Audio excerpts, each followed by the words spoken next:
Hello and welcome back to Snips Adventures, and on today's video we are going to be looking back on some of my adventures of how I got some of my really cool books. So these are going to be like collector's edition of books or international edition, and I'm not doing like all the first printing of a book, how you get like sprayed edges sometimes. These are going to be more rare per se and just have the story of how I got them. I'm going to split it up into two ways. We're going to do Star Wars books and then non-Star Wars books. And as a collector, as a really big fangirl, I'm always collecting things, whether that's little collectibles, I love lounge flies, artwork, and then I also love books. So of course I have a few statement pieces of books. And then also any book related video I'm gonna do, I'm gonna use my little tracker that I got from BookCon. So right now, it's the middle of May. I'm at 27 books read so far this year, which I think is looking pretty good. The most I've ever read in a year was 75. And like, I will even admit that was pretty crazy. I don't know if I'm gonna reach that many this year, but we'll see. So without further ado, let's go. First up, we are starting with Star Wars books, my bread and butter. So we're gonna start with these two in my hands. So this is, so confusing, Rise of the Red Blade by Delilah S. Dawson. So this is the front, this is the back. So like you could have it this way, you could have it that way, all interchangeable. And this was the New York Comic-Con exclusive edition. So let's open it up. It's just a gray hardcover book. It was $50, so the original hardcover is $30. So you'll see with a lot of these, I don't really like to purchase some if they're over $50 to me. Just some books are just not worth it for me. Like I had a few options like the Star Wars Celebration High Republic novels I could have gotten, or the old the original, not the original, but the Canon Dawn trilogy that they did like deluxe editions of. It was just too expensive for me to justify already owning these books. So like I did own Rise of the Red Blade, but I was able to get it half off, and I actually gave it to one of my friends, so I didn't mind spending $50. And I was at New York Comic Con, so I didn't have someone to ship it to me. It was like a really special buy. And then this one was also a New York Comic Con exclusive, and this is Mace Windu, The Glass Abyss by Stephen Barnes, and this one was also $50. Let's see. Yes, it was, and I believe it's just a white cover, nothing too fancy smancy. This was at New York Comic Con 2 years ago. They did not do anything last year. I really hope they bring something back for this year. That would be pretty awesome. Penguin Random House, if you're watching this, please. This one is also signed, so you just go up to the booth. I was able to get one of these, one for my friend as well, and I really enjoy when they do New York Comic Con exclusives because I'm there. It's something that I'm able to buy. They're not too much more expensive than the original, just $20 more, and I have an exclusive copy. They also come with the pin. So this one came with an Inquisitor lightsaber, and this one came with the Mace Windu pin. But both are super cool, and these are my Star Wars Comic-Con collectibles. Next up was Sent to Me by Penguin Random House. So this has a very special place in my heart, along with Master of Evil, which is just the original cover, because this is the only Star Wars novels that have ever been sent to me early, which just mean a lot. And I was really working for that for like 5 years. So getting this email a couple months ago was just everything. So this retails at $60. I'm pretty sure it is still in stores, so you could probably still pick it up. It has the sprayed edges. This is how it feels to be Anakin Skywalker forever. I didn't even have to read it. I knew it was on it. Then it has such like cool end papers with art, and then the hardcover is just the sickest thing ever. It's them on Mustafar, and I mean, it's just a beautiful, stunning book. I am almost certain these are not sold out. It's for the 20th anniversary, I believe. And just, yeah, I mean, they did a beautiful job. Deluxe, and it's annotated. So yeah, this was an awesome find that I believe anyone could get right now. All right, in case you didn't know, Goldsboro Books and then Inkstone Books, which are both UK, both small businesses based in the UK, they do special edition of Star Wars books, and I never really bought them because for me to go out of my way to buy something, it has to be really like special, like a really cool sprayed edge. Don't just make it yellow, don't just make it purple. Like I want something cool, either a different color, So this one was kind of a birthday gift to myself because I believe they dropped the link around my birthday, but it was the same price as the original one, and this was something that I really enjoyed. And then Inkstone, not Goldsboro, which I got this one from Goldsboro, announced that for the second one in this trilogy, they're doing a special one. So maybe if it matches, I'll get that too. So it has like the Empire logo and like hyperspace. This is for the first Reign of the Empire book. The top and bottom are empty, but they even like do it like how a library does it. It's all laminated. That's the cover, which I think is sick. The back is just plain, but this is my Mask of Fear special edition book that I got for myself, and I display it on my shelf like this. It's one of those books. Next up are my international books. So I'm gonna go over the story of how I got each one of these. So as I was saying earlier, there's the Thrawn Deluxe editions, and I never really got them because these are the covers that I love. So this is the French Thrawn books, and this is the first one. This is for the Thrawn Ascendancy books. This is the first one, Chaos Rising, in French. Do I know how to read French? No. This cover is my everything. And even like the back of it is like the cover in the back, so it's like the back of his head, his back instead of his like chest, and it's just stunning. So these are a little expensive. I got this when I was studying abroad in London. I got it off Amazon UK, and it was around like $25. I couldn't justify doing like $25 for all three of them. Also for books, one, I cannot read the language, and two, that I already own. So I did this as a little birthday gift to myself when I was in England, and in America they're a lot more expensive, so that's why I just got one and I really love it. Let me tell you something. When I was studying abroad, when I was in Europe, Italy by far had the best book selection. I went to Milan. That was the only place in Italy I went. I've been other places, but in 2024, that's when I was abroad. And right across, not across the street, but down like a little street right by my hotel in Milan, they had a comic book shop, and it was so cool. So I got the Thrawn just trade paperback in Italian.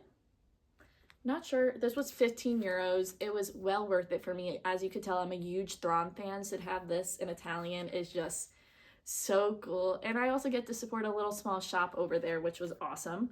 And then as I was just walking around the city in Milan, I came across a store that was closing. I don't know if they were closing or moving, but everything was like dirt cheap, and I got these 3 items for under 5 euros, I believe, or under 3 euros. It was really cheap.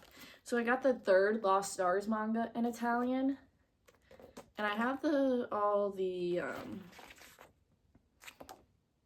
English version of them, but I mean, it was quite literally dirt cheap, and even without that, they're €4.90. Even after the conversion rate, books and like manga, any of that stuff is so much cheaper in the UK, even after the conversion rate. That's why I bought a bunch of books while I was there. I literally came home with a whole carry-on of books from my study abroad. And then from that same store, I got 2 High Republic comics that are both in Italian, and no, I did not get one of these signed. I might have another one, but it might be on display because I remember getting Charles Soule to sign one of my Italian comics. I just didn't bring it down, sorry. But yeah, so these are my Italian comics. And then once I left England and the UK, our first country was Brussels, and I came across a cool bookshop there. And it wasn't even like a bookshop, it was like stationery, and they had some books, and that was my first time seeing Star Wars books in a foreign language, and they had so many to choose from. It was mainly manga, and so as you could tell, I love Lost Stars, so I got the French version of Lost Stars, and this cover, everything about it is just stunning. Like, I can't even tell you. It does not have the price on it. I probably paid like 10 euros maybe. It even has like a dust jacket on a manga, which is like crazy to say. And like there's Thane, yeah, and then like Thane's on the side, and then the cover's just that.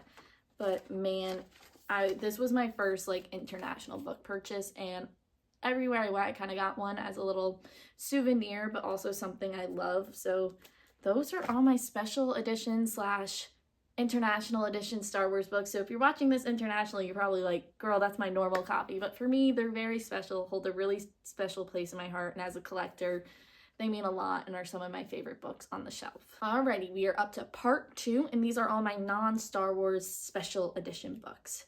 So I think I am going to start with Divine Rivals. This is one book that you could say the UK covers beat the American covers any day of the week.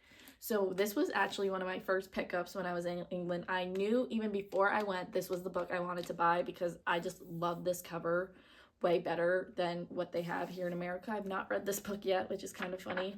It has like pink end papers. See if anything. Nope, just purple. And once again, this is not a special edition. This is just the UK version. Like it's 17 pounds, which is awesome. And I don't know, I just thought it's so much prettier.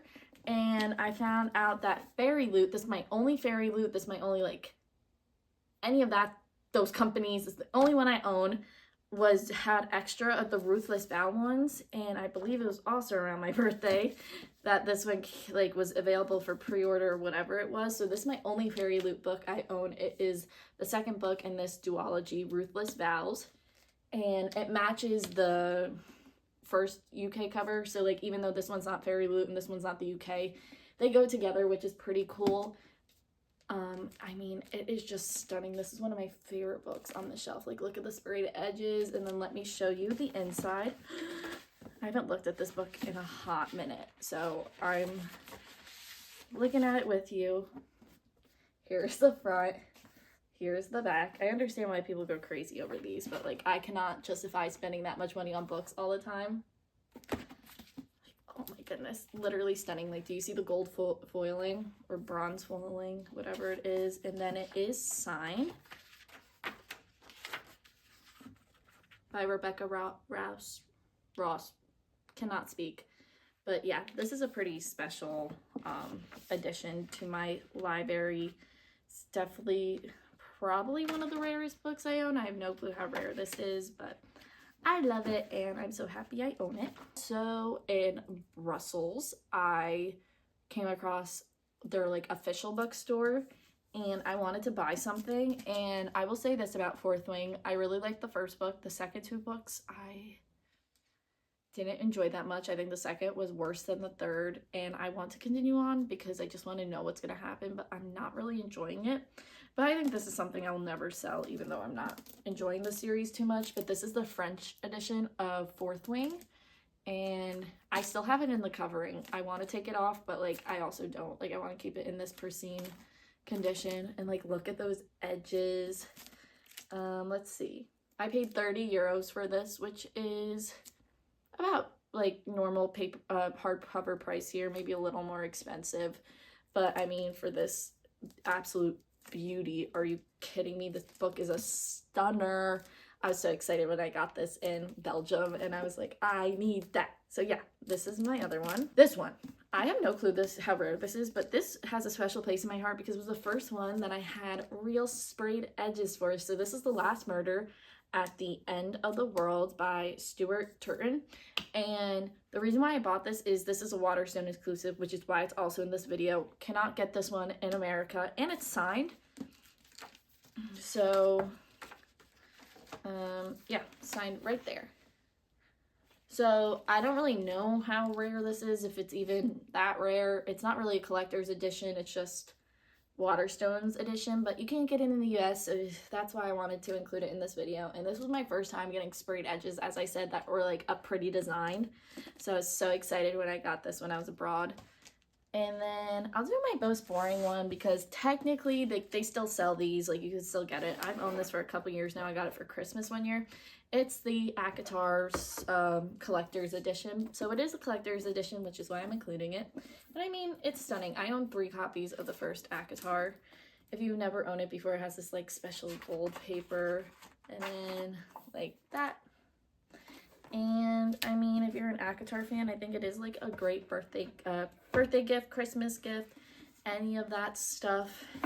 I know it's not that rare, but I have this one. I have like the neon cover, the paperback, and then I have the original paperback, which I purposely bought a couple years ago now because I had such a feeling it was going to go up in price, and I think it did, and I feel like it's just gonna keep on going up in price because even like the original Throne of Glass covers shot up. I have no clue why. I think the new covers are so much prettier, but whatever.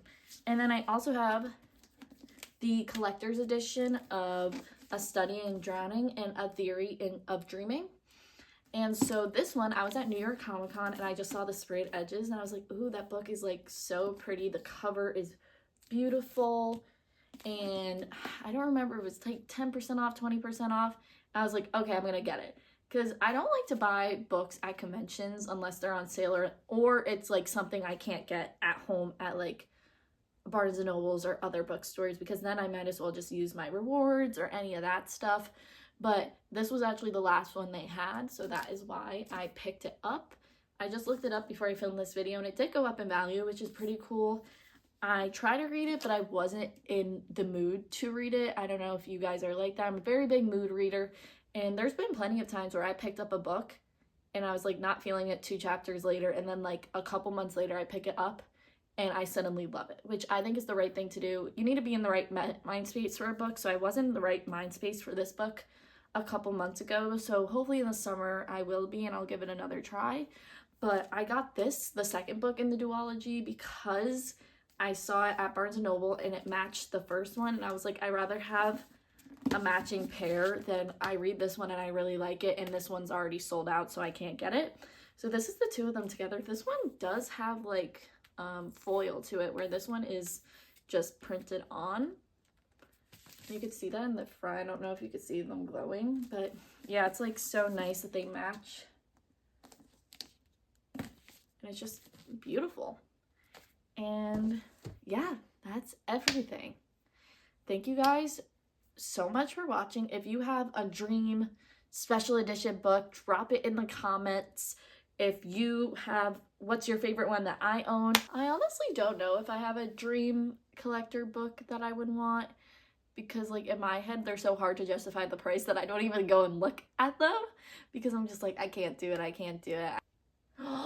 Actually, I take that back. I do know what I want, and this one's in the store. It is $60 though, and I already own all 7 Narnia books together with the same exact cover that's on the deluxe edition of the Narnia books. But that deluxe edition is gorgeous. I would buy that if it was at $60.